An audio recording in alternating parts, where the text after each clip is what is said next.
ഓം ശ്രീ മഹാഗണപതിയൈ നമഃ. ഓം ശ്രീ സരസ്വതിയൈ നമഃ. ഓം ശ്രീ ഗുരുഭ്യോ നമഃ.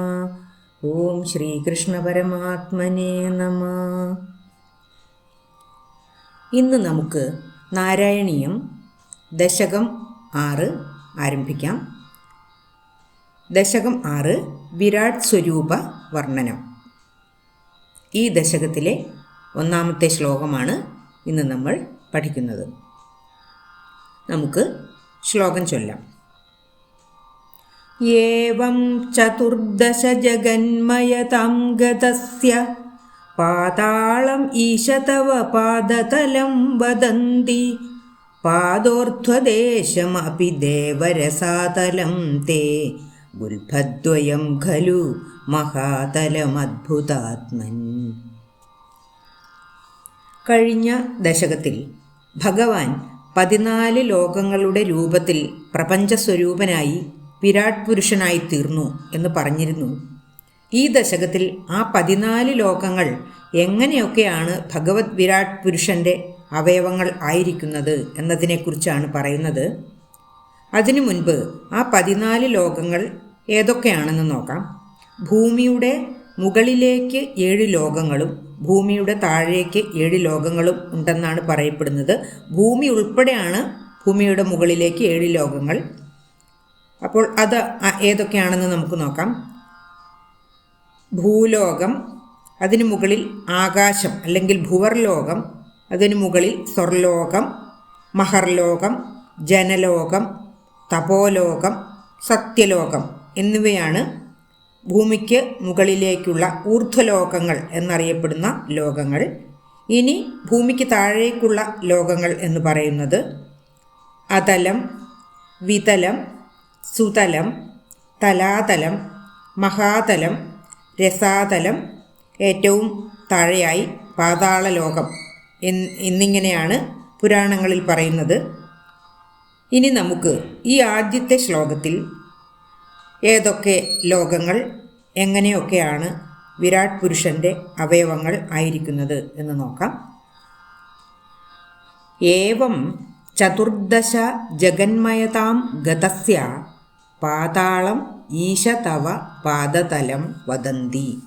ഏവം ഇപ്രകാരം ചതുർദശ 14 ലോകങ്ങളായിട്ട് ജഗന്മയതാം ജഗത് സ്വരൂപത്തെ അല്ലെങ്കിൽ പ്രപഞ്ചസ്വരൂപത്തെ ഗതസ്യ പ്രാപിച്ച് പാതാളം പാതാളലോകം ഈശ ഭഗവാനെ തവ അങ്ങയുടെ പാദതലം പാദത്തിൻ്റെ അടിഭാഗം അല്ലെങ്കിൽ ഉള്ളംകാൽ വദന്തി എന്ന് പറയപ്പെടുന്നു. ഏവം ചതുർദശ ജഗന്മയതാം ഗതസ്യ ഇപ്രകാരം 14 ലോകങ്ങളായിട്ട് ജഗത് രൂപമായി വിരാട് രൂപമായി ഗതസ്യ പ്രാപിച്ച ഈശ അല്ലയോ ഭഗവാനെ തവ പാദതലം തവ അങ്ങയുടെ പാദതലം അങ്ങയുടെ പാദത്തിൻ്റെ അടിഭാഗം അല്ലെങ്കിൽ അങ്ങയുടെ ആ ഉള്ളംകാൽ പാതാളം വദന്തി പാതാളലോകം എന്ന് പറയപ്പെടുന്നു എന്നാണ് ആദ്യത്തെ 2 വരികളിൽ പറയുന്നത്. ഇനി അടുത്ത 2 വരികൾ നോക്കാം. പാദോർധ്വദേശം അപി ദേവ രസാതലം തേ ഗുൽഭദ്വയം ഖലു മഹാതലം അദ്ഭുതാത്മൻ. പാദോർധ്വദേശം പാദത്തിൻ്റെ ഊർധ്വദേശം പാദത്തിൻ്റെ മുകൾ ഭാഗം അല്ലെങ്കിൽ പുറവടി അപി ആകട്ടെ ദേവ അല്ലയോ ഭഗവാനെ രസാതലം രസാതലം എന്ന് പറയപ്പെടുന്നു. തേ അങ്ങയുടെ തേ പാദോർധ്വദേശം അങ്ങയുടെ പാദത്തിൻ്റെ മുകൾ ഭാഗം അങ്ങയുടെ പാദത്തിൻ്റെ പുറവടി അപി ആകട്ടെ ദേവ അല്ലയോ ഭഗവാനെ രസാതലമെന്ന് പറയപ്പെടുന്നു. ഗുൽഭദ്വയം ഖലു മഹാതലം അദ്ഭുതാത്മൻ. ഗുൽഭം എന്ന് പറഞ്ഞാൽ കണങ്കാല്, ഗുൽഭദ്വയം ദ്വയം എന്നാൽ 2, ഗുൽഭദ്വയം 2 കണങ്കാലുകൾ ഖലു ആകട്ടെ മഹാതലം എന്ന് പറയപ്പെടുന്നു. അദ്ഭുതാത്മൻ ഇവിടെ അദ്ഭുതാത്മൻ എന്ന് പറയുന്നത് ഇപ്രകാരം 14 ലോകങ്ങളായി രൂപമെടുത്ത അദ്ഭുത രൂപിയായ ഭഗവാനെ. അങ്ങയുടെ പാദത്തിൻ്റെ മുകൾ ഭാഗത്തെ രസാതലമെന്നും അങ്ങയുടെ 2 കണങ്കാലുകളെ മഹാതലമെന്നും പറയുന്നു എന്നാണ് ഈ രണ്ടാമത്തെ 2 വരികളിൽ പറയുന്നത്. ഇനി നമുക്ക് ഈ ശ്ലോകത്തിൻ്റെ ഒരുമിച്ചുള്ള അർത്ഥം ഒന്നുകൂടി പറയാം. ഇപ്രകാരം 14 ലോകങ്ങളായി സ്വയം രൂപമെടുത്തിട്ടുള്ള അല്ലയോ ഭഗവാനെ, അങ്ങയുടെ പാദത്തിൻ്റെ അടിഭാഗം അല്ലെങ്കിൽ ഉള്ളംകാൽ പാതാള ലോകമെന്ന് പറയപ്പെടുന്നു.